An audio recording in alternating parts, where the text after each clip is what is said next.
I knew Tricia 10 years ago, in high school. She was quiet, always sat in the back corner of classrooms, and often wore a turtleneck with long sleeves to cover the bruises on her arms. The school knew of her father's drinking habits, but Tricia's father was only one among many of the parents with similar mannerisms. We lived in a rough town, with poor pockets and poorer morals. Despite her innocence in the matter, Tricia was the type of person who blamed herself for her problems beyond her control. And when her parents divorced sophomore year, she took to wearing black, and I could hear her muttering and pinching herself behind me in class. She had an edginess to her, an exuded unbalance that invaded her conversations and hinted at instability. Sometimes she muttered, mainly unintelligible and barely audible sentences that I learned to tune out. Her friends never lasted longer than a week, and everyone, even the bullies, took care to avoid her in the crowded hallways. Everyone, that is, except for Brandon. Brandon had the body to become the school fullback if he had not discovered moonshine when he was 12. And by 15, though he was failing chemistry, he had learned how to brew it in his backyard. Though nothing was proven. 2 terriers belonging to his old lady next door, Miss Reed, went missing when he turned 17, and he often used squirrels and birds for target practice with his pellet gun. When I walked home from school, I took the long route rather than crossing his house, even though I was the same size as him. Like Tricia, he was a social outcast, but from fear rather than discomfort. Junior year, Brandon started dating Tricia, and before long, Tricia started wearing turtlenecks more frequently. The pair were seen, or rather heard, most in the school parking lot, where their arguments would last well into the start of school, and much longer after hours. Towards the end of senior year, their relationship came to an abrupt end when Brandon's homemade moonshine distillery erupted in flames. Word traveled around school that there was a malfunction. Some of the glass shattered and he was spewed with burning 95% alcohol mist. Third-degree burns covered his body, and in his panic, he fell, snapping one of the vertebrae in his lower neck. Rumor was he was confined to a wheelchair, and the fire had damaged his ability to speak. This was the last time I heard Brandon, and Tricia dropped out of school soon after. Along with the remainder of my class, I went to college.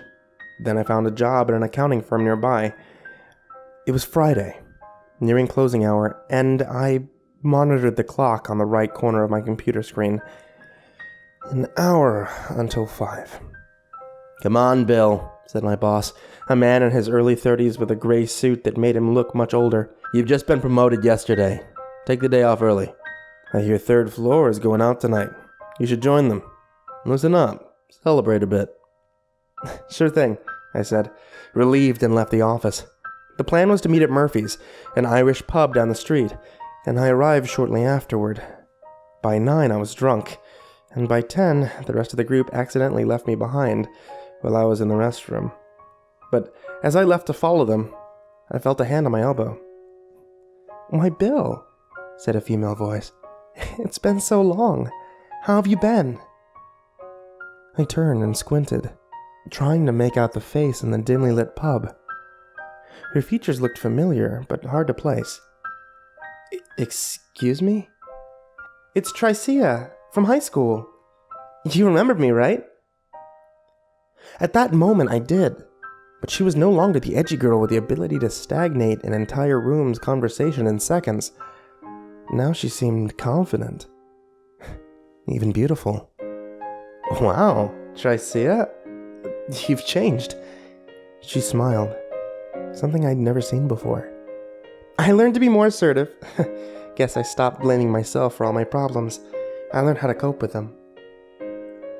And for the next hour, I did something I never would have thought possible with high school Tricia.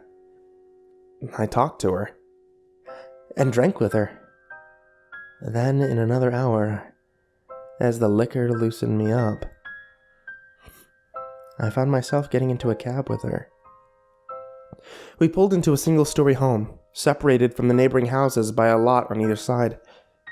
"You know," she said as she unlocked the door and it creaked open, "life really turned around for me.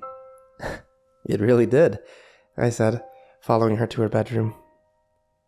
It smelled a little odd, like a mixed trace of cleaning materials or something that made me think of high school biology.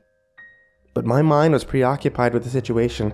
She left the lights off, and I shut the door behind her. I sat on the edge of her bed and she kissed me, straddled me with both legs, and I could barely see her nose in front of me. It was so dark.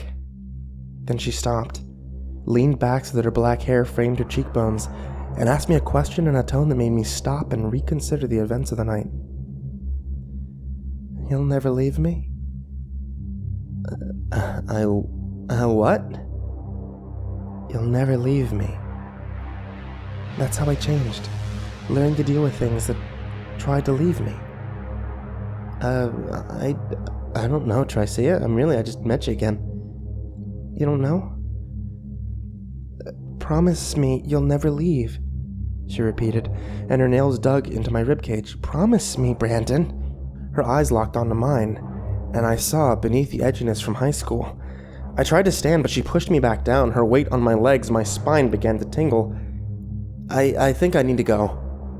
I'll keep you here, she whispered, and tightened herself around me, reaching over my shoulder while holding my hand. No, you won't, Brandon. You won't leave me again. And then I pushed her away from me and successfully rose, but as she fell off, I heard a click. Felt a tightening on my wrist, and realized what she'd been reaching for. Handcuffs to the bedpost. Tricia, I said, backing away, but the handcuffs kept me at a close distance. You need to unlock these. I really need to go. But she laughed, and I heard her speech resume to the muttering of her high school self. I'll keep you here like the other 2 terrier dogs that tried to leave me in high school. Still in a box under the bed. I yanked on the chain, but the bedpost held, though the metal cuff cut into the wood. She stepped closer.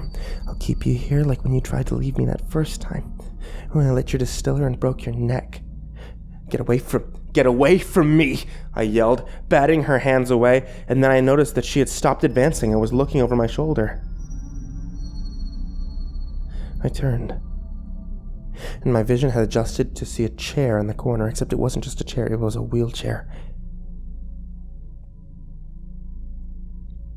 And in that wheelchair, there was the remains of a human, covered in a transparent sheet, and its wrists and ankles strapped down with leather belts.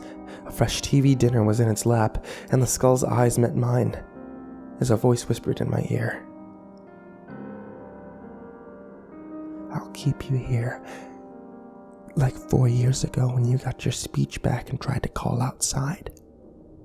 And I had to keep you quiet with the frying pan. And I heard her voice break. I had to. I had no choice. She sniffed as I stood still, as paralyzed as the corpse of Brandon before me had once been. Brandon can't satisfy me anymore. But you can. You can be my Brandon, she muttered, and then kissed my neck in a motion that broke my inaction. I yanked again at the cuffs, and the wood cracked, and the cuffs cutting into my skin. With another yank, it splintered, and I was free, sprinting towards the door and into the night. Behind me, I left a trail of blood from my wrist and Tricia's sobbing words. Don't leave me, Brandon. You know what I do to things that leave.